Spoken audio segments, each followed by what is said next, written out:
Hi, happy Easter. We celebrate the fifth Sunday of Easter. Let's talk about the gospel. We have a special message from Jesus before he was to ascend. To know him, Jesus, is to know the way. Today, Jesus is challenging us with a question, the same question that he posed for his disciples. And he's asking each one of us, and you still don't know me? Do we know Jesus? How much we know Jesus? Do we know our way in life? Do we know our way to life? Usually, in a normal situation, if we get lost and we need directions, we look for the way. And today, Jesus is telling each one of us, I am the way, the truth, and the life. In that, Jesus was preparing his disciples and preparing each one of us for our encounter in heaven. And he's saying, hey, this is something special. I'm going to make it special for each one of you. When he says, I'm going to prepare a place for you. If I go and prepare a place, I will come back again to take you, myself, so that where I am, you also may be. All sounded wonderful. But the part that catches Thomas' attention was when Jesus said afterwards, where I'm going, you know the way. And he said with a certainty, you know how to get there. But to this, Thomas begins to freak out. And he thinks, wait a second, I don't know the way. And that's why Thomas asked Jesus for directions. And he says, Master, we do not know where you're going. How can we know the way? Jesus understands this. He always been very patient and loving with Thomas. And he says, I am the way, the truth, and the life. To know him, to know Jesus, is to know the way. That's why Jesus says afterwards, no one comes to the Father except through me. If you know me, then you will also know my Father. From now on, you do know him and have seen him, meaning the Father. But the confusion continues between the disciples. That confusion about what is really this following the way. The thing about knowing Jesus is to know the Father. It was a challenging concept. And Philip also was thinking about it. Will this be enough? To know Jesus will be enough for us? Maybe we should learn a shortcut to know exactly what the Father is like. So we're safe, there's no confusion, and we don't get lost, basically. That's basically what was going on in Philip's mind. And that's why Philip says to Jesus, Master, show us the Father. And in that will be enough for us.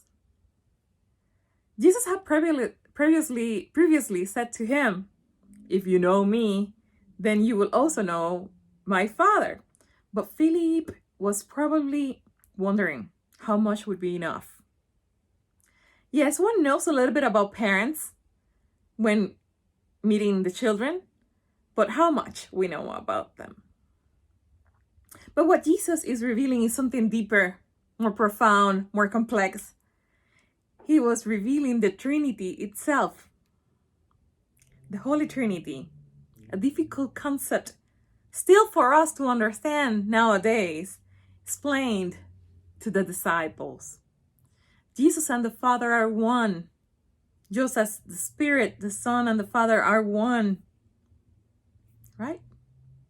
That's what he was trying to take, that concept of oneness in the Trinitarian relationship. Jesus responded to Philip, I have been with you for so long a time, and you still don't know me, Philip. In other words, what Jesus is really telling to Philip, Philip, you need to understand, it's the same. Jesus tells Philip and the rest of the disciples, whoever has seen me has seen the Father. How can you say, show us the Father? Do you not believe that I am in the Father and the Father is in me? He tells his disciples. And there lies the key question. Could we believe that Jesus is in the Father and that the Father is in Jesus? Could we believe in the Holy Trinity? 3 persons, 1 God. 3 distinctive persons, 1 God. Jesus knows that is something difficult to understand. He get it. He get it. That's why he's trying to explain it to them. So he asked the disciples to trust him. Believe me, he says to the disciples. Believe me that I am in the Father and the Father is in me. Now, Jesus does not stop there, but tell his disciples that through them, to us, too, that we too, thanks to him, to Jesus, we are going to be part of that Trinity, of that union between the Father, the Son, and the Holy Spirit. We also will participate and are participating in the life and the works of the Holy Spirit. And the Trinity itself remains in us, and we reflect it with our works. The same ones that Christ did and that we imitate, emulate. If we imitate Christ, it is because we know him, even just a little. To imitate Christ then is to participate in that Trinity, in the Father, the Son, and the Holy Spirit, and it works. And to imitate Christ, in a way, is basically to follow the way that Christ was talking about, the way that we know, if we know him.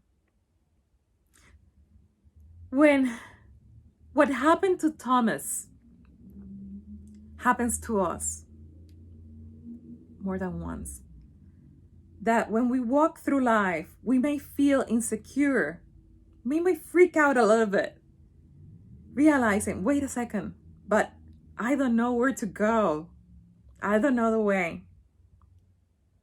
And when our life lacks clarity and we are a little confused, when we believe that we're a little lost and do not know where to go, what to do, let us continue to imitate Jesus in what we know about Jesus and what he taught us, and trust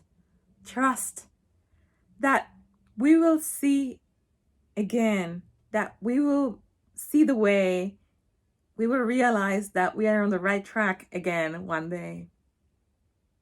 And when it happens to us, what happens to Philip, that we start having doubts and ask ourselves, will be enough? Will this be enough? To trust Jesus that it is. Because Jesus asks us to trust him and to believe that this trust will lead us to the Father and to that re-encounter in heaven. May God bless us all and let us be saints.